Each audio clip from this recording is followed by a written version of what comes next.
नमस्कार, सुप्रभात। आप सभी का प्रिपरेशन फॉर हिस्ट्री में हार्दिक स्वागत है। आज हम नए चैप्टर की शुरुआत करने जा रहे हैं। अभी तक हमने पिछली क्लासेज में सिंधु सभ्यता से संबंधित समग्रता से अध्ययन किया है। आज हम उसके आगे के टॉपिक के विषय में एक नया अध्याय वैदिक सभ्यता के विषय में विस्तृत अध्ययन करेंगे। साथियों, सिंधु सभ्यता आदि इतिहास काल के अंतर्गत आता है, जिसका लिखित विवरण तो हमारे पास उपलब्ध है, लेकिन हम उसे पढ़ नहीं सके हैं। लेकिन वैदिक काल के साथ ऐसा नहीं है। वैदिक काल का लिखित विवरण भी उपलब्ध है और उसे हम पढ़ भी सकते हैं। तो साथियों, आज ऐतिहासिक काल के अंतर्गत एंट्री लेते हैं और पहली क्लास वैदिक सभ्यता से है। आप सभी से विनम्र अनुरोध है कि आप हमारे चैनल को सब्सक्राइब, लाइक एंड शेयर करना ना भूलें, जिससे हम इतिहास विषय से संबंधित जब भी कोई ऑडियो या वीडियो या शॉर्ट वीडियो लेकर के आए तो आप तक नोटिफिकेशन पहुंचे और आप उस क्लास से कुछ लाभ ले सके जो आपकी परीक्षा में सहायक हो सके। तो ज्यादा बात ना करते हुए हम अपने टॉपिक की शुरुआत करते हैं। वैदिक सभ्यता। वैदिक सभ्यता नाम वेदों से पड़ा है, क्योंकि ये वेदों से इस सभ्यता के प्रमाण मिलते हैं, इसलिए इस सभ्यता को हम वैदिक सभ्यता के नाम से जानते हैं। वैदिक सभ्यता को आर्य सभ्यता भी कहते हैं, क्योंकि इस सभ्यता का निर्माण आर्यों ने किया था। आर्यों का मतलब, आर्य का मतलब श्रेष्ठ जाति से के लिए प्रयोग किया गया होगा। आर्य का मतलब श्रेष्ठ ही होता है। तो साथियों, आज की क्लास की शुरुआत करते हैं और आज की क्लास में हम ऋग्वैदिक काल के विषय में जानेंगे। जैसा कि आप जानते हैं, वैदिक काल को अध्ययन की दृष्टि से दो भागों में बांटा गया है, ऋग्वैदिक काल और उत्तर वैदिक काल। तो आज हम ऋग्वैदिक काल के विषय में जानेंगे। ऋग्वैदिक काल की शुरुआत के विषय में विद्वानों के मत जानेंगे और ऋग्वैदिक काल का भौगोलिक विस्तार जानेंगे। भौगोलिक विस्तार का मतलब आप जानते ही होंगे, सभ्यता का क्षेत्र कहां से कहां तक था। तो सैंधव सभ्यता के पश्चात जो भारत में एक नवीन सभ्यता आई, वह ऋग्वैदिक काल की ऋग्वैदिक सभ्यता रही। यानी ऋग्वैदिक सभ्यता का प्रादुर्भाव हुआ, जिसे हम वैदिक अथवा आर्य सभ्यता के नाम से भी जानते हैं। आर्य शब्द का ज्ञान जो है वो हमें वेदों से हुआ है, ठीक है। और वैदिक शब्द हम इसीलिए प्रयोग करते हैं क्योंकि जो ये सभ्यता है, इसके विषय में जो हमें प्रमाण मिले हैं, या अधिकतर प्रमाण हमारे वैदिक सभ्यता से रिलेटेड ही मिले हैं। आर्य सभ्यता का ज्ञान वेदों से होता है, जिसमें ऋग्वेद सर्व प्राचीन होने के कारण सर्वाधिक महत्वपूर्ण है। जो ऋग्वेद है वो सबसे प्राचीन वेद है और इसके कारण उसे सबसे अधिक प्रमाणित वेद माना जाता है। सामान्यतया ये बात मानी गई है, सबसे पहले हम ये देखिए, सब सामान्यतया यह बात मानी गई है कि जो आर्य थे, आर्यों ने ही सैंधव सभ्यता के नगरों को ध्वस्त कर एक नई सभ्यता की नींव रखी होगी। अधिकांश इतिहासकारों का मानना है कि जो आर्य लोग थे, उन्होंने ही सैंधव सभ्यता को नष्ट करके एक नई सभ्यता की नींव रखी होगी, जो सभ्यता आर्य सभ्यता कहलाई। लेकिन अभी भी इसके कोई ठोस साक्ष्य न होने के कारण इसे हम कल्पना मात्र ही कह सकते हैं। इसके कोई ठोस प्रमाण नहीं है हमारे पास, इसलिए हम इस बात को सिर्फ कपोल कल्पना ही कह सकते हैं, क्योंकि इतिहास प्रमाणों पे बात करता है। यदि आपके पास प्रमाण नहीं है, किसी भी चीज का लिखित प्रमाण नहीं है या उसका कोई पुरातात्विक साक्ष्य नहीं है, तो इतिहास उसकी सत्य की पुष्टि नहीं करता। या फिर उसे संदिग्ध स्थिति में रखता है। ऐतिहासिक साक्ष्य कई प्रकार के होते हैं। पहला, जो सबसे ज्यादा प्रमाणित साक्ष्य है। दूसरे, जिन पर प्रमाण का भरोसा किया जा सकता है। तीसरे, संदिग्ध होते हैं साक्ष्य। तो साक्ष्य कैसा है इतिहास में, ये इतिहासकार खुद ही अपने रिसर्च में बता देता है कि यह साक्ष्य भरोसे योग्य है या नहीं है। फिलहाल हम अपने टॉपिक में आगे बढ़ते हैं। वैदिक सभ्यता भारत की सबसे प्राचीन सभ्यता है। इसी सभ्यता के दौरान, इसी कालखंड के दौरान वेदों की रचना हुई। वैदिक शब्द वेद से बना है और वेद का अर्थ होता है ज्ञान। आर्य का अर्थ मैंने आपको बताया कि श्रेष्ठ होता है और वेद का अर्थ होता है ज्ञान। वैदिक संस्कृति के निर्माता जो थे वो आर्य थे। वैदिक संस्कृति में आर्य शब्द का अर्थ श्रेष्ठ से लिया गया है। सर्वप्रथम सबसे पहले जो मैक्स मूलर थे, उन्होंने 1853 ईस्वी में आर्य शब्द का प्रयोग किया एक श्रेष्ठ जाति के रूप में।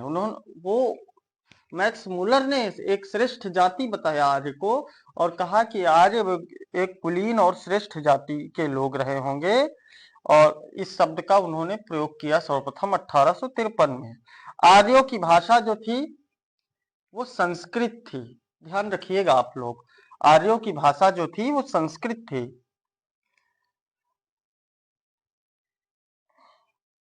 और जो अध्ययन की दृष्टि से वैदिक काल को दो भागों में बांटा गया, ऋग वैदिक काल और उत्तर वैदिक काल। अब हम बात ऋग वैदिक काल के करते हैं। जब जैसा कि आपको हम बताएं कि वैदिक सभ्यता पूर्ण रूप से ग्रामीण थी, और अब हम वैदिक काल के बाद ऋग वैदिक काल के विषय में कुछ जानते हैं। ऋग वैदिक काल, आपको हमने यह बताया कि वैदिक काल के अंतर्गत हम 1500 ईसा पूर्व से 600 ईसा पूर्व तक के समय काल का अध्ययन करेंगे, जिसमें हमने दो भागों में समय काल को बांटा है। ऋग्वैदिक काल 1500 ईसा पूर्व से 1000 ईसा पूर्व, और उत्तर वैदिक काल 1000 ईसा पूर्व से 600 ईसा पूर्व। तो सर्वप्रथम हम ऋग्वैदिक काल के विषय में जानेंगे। इस काल को ऋग्वैदिक काल नाम इसलिए दिया गया क्योंकि इस काल का जो साक्ष्य है ऐतिहासिक, वो सब सर्व प्राचीन साक्ष्य ओनली ऑन ऋग्वेद है, केवल ऋग्वेद है। इस काल का तिथि निर्धारण जितना विवादास्पद रहा है, उतना ही इस काल के लोगों के बारे में सटीक जानकारी प्राप्त करना, इस काल का जो समय काल है उसको निर्धारित करना तो विवादास्पद है ही, जितना उतना ही इस काल के लोगों के विषय में सही सही जानकारी मतलब इकट्ठी करना भी एक चैलेंज का विषय है। ऋग्वेद संहिता की रचना इस काल में हुई थी। जैसा मैंने आपको बताया, वेद को संहिता भी कहा जाता है, और ऋग्वेद संहिता की रचना इसी काल में हुई थी, ऋग्वैदिक काल में हुई थी। अतः इस काल की जानकारी का एकमात्र साहित्यिक साधन ओनली ऑन ऋग्वेद है। मैं आपको बार बार इसलिए चीजों को बता रहा हूं जिससे आपके मस्तिष्क में ये चीजें प्रवेश करें और आप भूले नहीं इन्हें। आप बार बार कई बार हमारी क्लास को सुनेंगे, आपके सारे डाउट्स क्लियर हो जाएंगे। भारत में आर्यों के आगमन का यथेष्ट पुरातात्विक प्रमाण नहीं मिलता। जो भारत में है वो आर्य कब आए और उनके आगमन का जो सही सही प्रमाण है वो हमें नहीं मिलता। इस काल के लोगों में देखो, जो आर्य लोग थे वो सर्वप्रथम ग्रामीण सभ्यता को मानने वाले थे, मतलब ग्रामीण थे और गांवों में रहते थे और पशु चारण करते थे ऋग्वैदिक काल के लोग।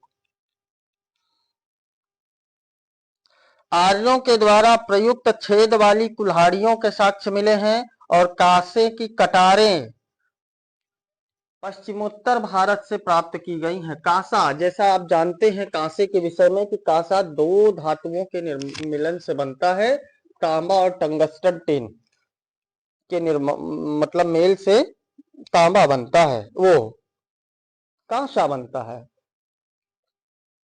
कांसा एक मिश्र धातु है। सिंधु सभ्यता के विपरीत वैदिक सभ्यता मूलतः ग्रामीण थी, हमने आपको बता ही दिया। आर्यों का आरंभिक जीवन पशुचारण पर आधारित था, यह भी हमने आपको बता दिया। कृषि उनके लिए गौण कार्य था, कृषि मतलब इतना जरूरी नहीं था, जैसे आजकल पशुचारण जरूरी नहीं है लेकिन कृषि जरूरी है, मुख्य कार्य है आजकल गांवों के किसानों का। पशुचारण गौण कार्य है। तो पहले पशुचारण जो था ऋग्वैदिक काल में वो अधिक मात्रा में होता था, और जो कृषि है, कृषि पर उतना ध्यान लोग नहीं देते थे। 1400 ईसा पूर्व में एशिया माइनर के बोग जोगोई नामक स्थान पर एक लेख हमें पढ़ने को मिला है, स्तंभ लेख। उस स्तंभ लेख से हमें ऋग्वैदिक काल के देवताओं के विषय में जानकारी मिलती है। कौन कौन से? इंद्र, इंद्र के विषय में आप जानते ही होंगे। इंद्र वर्षा के देवता, वरुण जल के देवता, मित्र और नाशत्य का उल्लेख मिलता है। हमारे 4 देवताओं का उल्लेख मिलता है बोग जोगोई के अभिलेख से, जो 1400 ईसा पूर्व का है, जिससे हमें क्या क्या प्रमाण मिलते हैं? हमें इंद्र, मित्र, वरुण और नाशत्य का उल्लेख मिलता है उस लेख में, मतलब इन देवताओं का। इससे यह अनुमान लगाया जाता है कि जो वैदिक आर्य थे वो ईरान से होकर भारत आए होंगे। जो वैदिक आर्य थे वो कहां से होकर भारत आए होंगे? ईरान से होकर के भारत आएंगे होंगे। ऋग्वेद की अनेक बातें, जो ऋग्वेद है उसकी बहुत सारी बातें ईरानी भाषा के सबसे प्राचीन ग्रंथ, आपने नाम सुना होगा अवेस्ता, अवेस्ता में समाहित है, लिखी गई है ऋग्वेद की बहुत सारी बातें। तो इससे यह स्पष्ट होता है कि जो आर्य थे वो आए होंगे, लेकिन इतिहासकारों के बीच इसका कोई ठोस प्रमाण नहीं है। अब देखिए, यूनेस्को ने, जिसे हम संयुक्त राष्ट्र शैक्षणिक, वैज्ञानिक और सांस्कृतिक संगठन कहते हैं, यूनेस्को ने ऋग्वेद को विश्व मानव धरोहर के साहित्य के रूप में शामिल किया है। जो ऋग्वेद है उसको विश्व मानव धरोहर के रूप में, विश्व मानव धरोहर साहित्य के रूप में शामिल किया है यूनेस्को में। ठीक है, आगे चलते हैं साथियों। उम्मीद करता हूं कि मेरी क्लास आपके परीक्षा में कुछ लाभ कर रही होगी। आपको विस्तृत अध्ययन कराने के लिए हम इतिहास विषय को बिल्कुल सरल बनाकर आप तक लाए हैं। आर्यों के मूल निवास के संदर्भ में विद्वानों के अलग अलग मत है कि आर्य प्रारंभिक निवासी कहाँ के थे, कहाँ के रहने वाले थे और कहाँ से आए थे। इसके लिए विद्वानों में एक मतता नहीं है, हर विद्वान का अलग अलग मत है। जानते हैं हम कुछ विद्वानों के मत, और जो सर्व प्राचीन है, जो सर्व प्रमाणित हैं, सभी लोग उन मतों के विषय में जानते हैं। पहला, प्रोफेसर मैक्स मूलर। ये प्रोफेसर मैक्स मूलर के अनुसार जो तथ्य दिया गया है ये सर्वमान्य है, इसको अधिकतर लोग मानते हैं। सर्वमान्य तो नहीं, लेकिन अधिकतर लोगों के लिए मान्य है। मैक्स मूलर कहते हैं कि जो आर्य थे ये मध्य एशिया या बैक्ट्रिया से आए होंगे, जबकि बाल गंगाधर तिलक का कहना है कि आर्य लोग दक्षिणी ध्रुव से आए होंगे। जबकि डॉक्टर अविनाश चंद्र दास मानते हैं कि आर्य सप्त सैंधव प्रदेश के ही थे, कहीं से नहीं आए थे। दयानंद सरस्वती का मानना है कि आर्य तिब्बत से आए थे। नेहरिंग एवं प्रोफेसर गॉर्डन चाइल्ड का मानना है कि आर्य जो थे रूस के दक्षिणी भाग से आए थे। अलग अलग विद्वान, अलग अलग मत। गंगानाथ झा भारत के एक प्रसिद्ध इतिहासकार, जिनका मानना है कि आर्य जो थे वो ब्रह्मर्षि प्रदेश से आए थे। गाइल्स महोदय का कहना है, ये तो और आगे पहुंच गए, इनका कहना है कि हंगरी और डेन्यूब की घाटी से आए होंगे आर्य। सब अपने अपने अलग अलग अनुमान लगाते हैं, किसी का अनुमान उतना सार्थक नहीं जान पड़ता एक मैक्स मूलर के अलावा।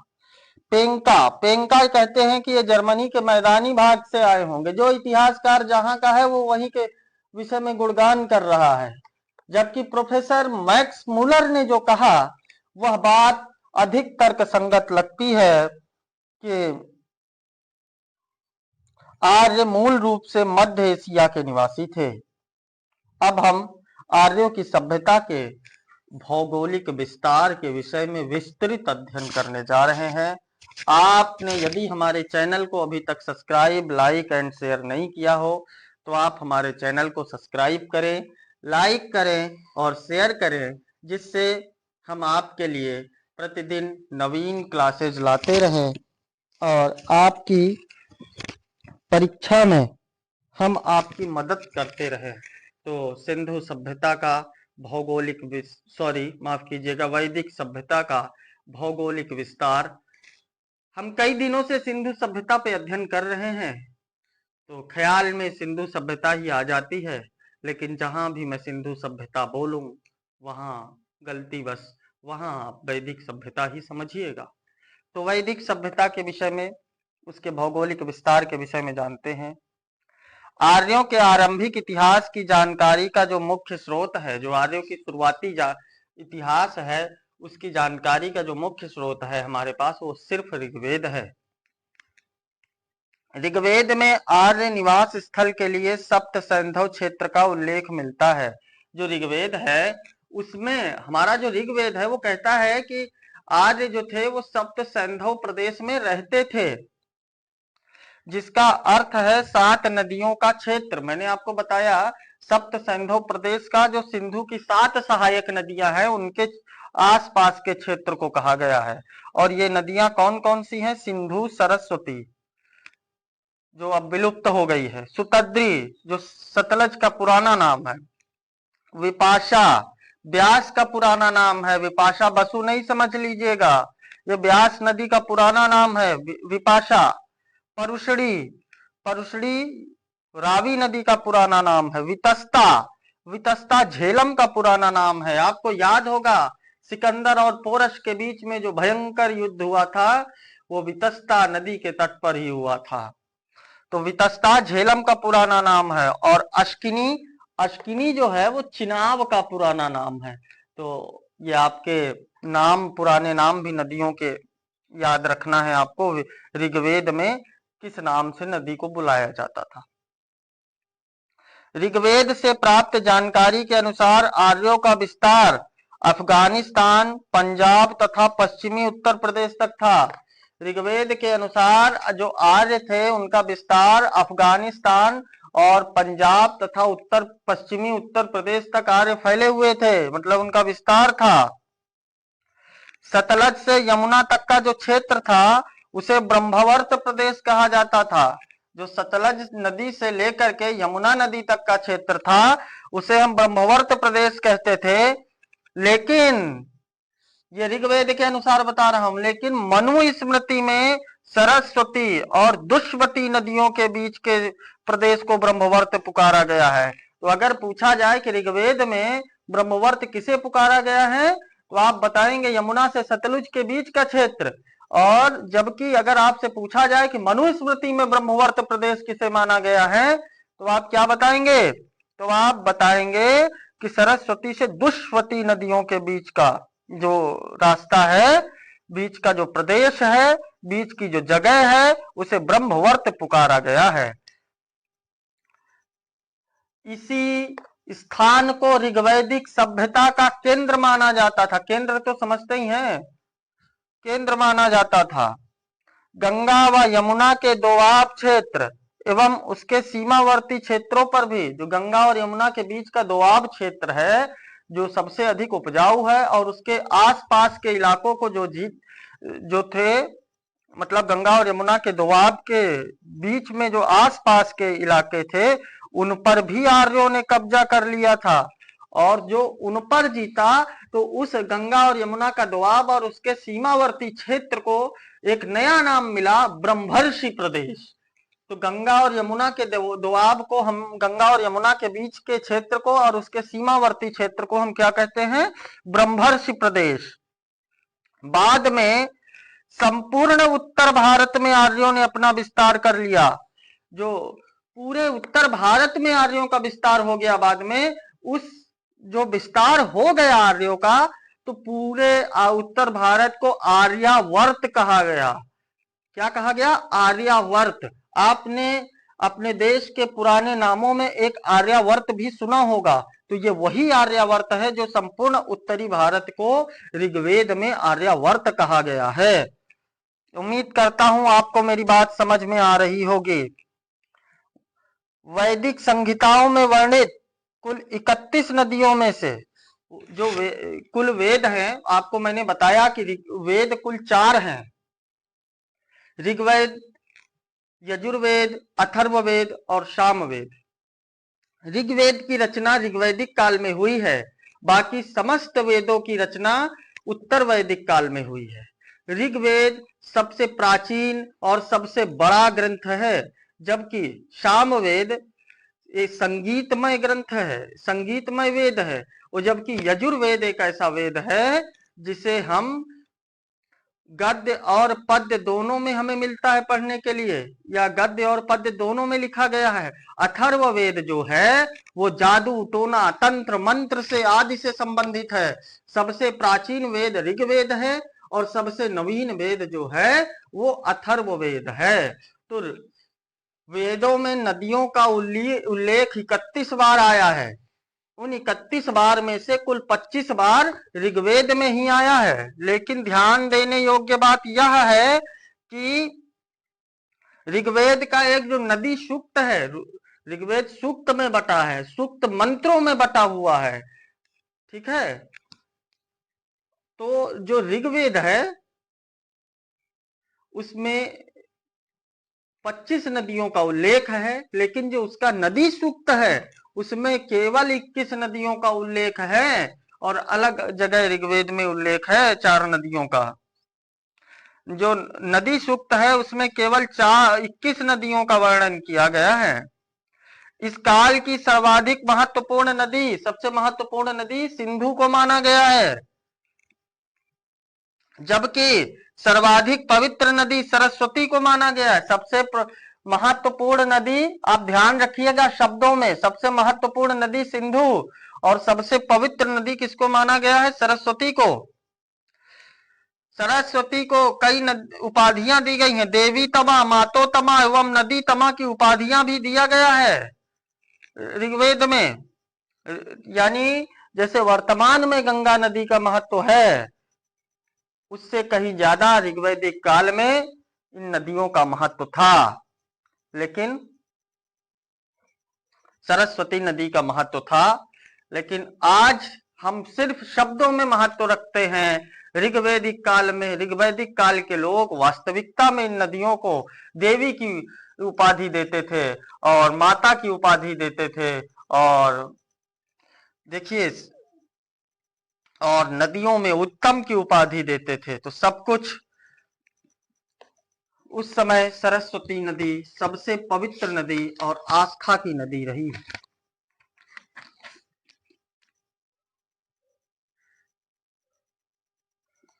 देखिए, सबसे बड़ी बात, ऋग्वेद में गंगा नदी का 1 बार उल्लेख हुआ है और यमुना नदी का 3 बार उल्लेख किया गया है। ये बात भी याद रखिएगा, जो ऋग्वेद है उसमें गंगा नदी का सिर्फ 1 बार उल्लेख हुआ है, और जबकि यमुना नदी का 3 बार उल्लेख किया गया है। ऋग्वेद में हिमालय पर्वत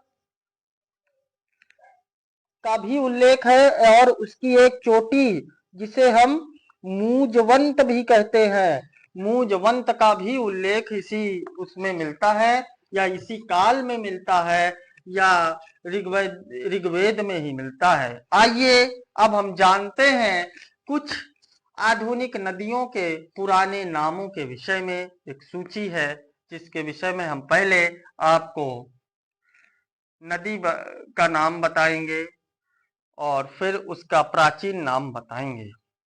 रावी, परुष्णी, सतलज, शुतद्री। आपको जो देखिए, जो रावी है उसका पुराना नाम परुष्णी है, सतलज का पुराना नाम शुतद्री है, चेनाब का अश्किनी है, झेलम का वितस्ता है, और व्यास का पुराना नाम विपाशा है, गोमल का पुराना नाम गोमती है। आप ये लखनऊ वाली गोमती नहीं समझ लेना, ये अफगानिस्तान में बहती है। काबुल नदी का पुराना नाम कुंभ कुंभा है, गंडक नदी का पुराना नाम सदानीरा है, और कुर्रम नदी का पुराना नाम कुर्मू है। इंडस नदी का पुराना नाम सिंधु है। घग्गर नदी का पुराना नाम दुष्वती है। दुष्वती नदी घग्गर नदी को कहा गया है। स्वात नदी का पुराना नाम सुस्वातु है और सोहन नदी का पुराना नाम सुषोमा है और मरुवर्मन नदी का पुराना नाम मरुध्वा है। साथियों, उम्मीद करता हूं कि आपको आज की क्लास समझ में आई होगी। कल हम सिंधु सभ्यता माफ कीजिएगा, ऋग्वैदिक सभ्यता के लोगों के राजनैतिक, आर्थिक और सामाजिक जीवन पर विस्तृत प्रकाश डालेंगे। यदि आपको हमारी शिक्षण पद्धति पसंद आ रही हो तो आपसे एक बार निवेदन है कि हमारे चैनल को सब्सक्राइब करें, लाइक करें और शेयर करें, जिससे हम आपके लिए प्रतिदिन नए ऑडियोज एंड वीडियोज लाएं, जिससे आपकी परीक्षा में आपकी मदद हो सके। धन्यवाद, नमस्कार। और आज का आपका दिन हितकर प्रयासों से भरा रहे और आप परीक्षाओं में अच्छे अंक हासिल करें। प्रिपरेशन हिस्ट्री की ओर से आप सभी को ऐसी शुभकामनाएं और उम्मीद ये कि आप चैनल को सब्सक्राइब, लाइक एंड शेयर जरूर करेंगे। धन्यवाद।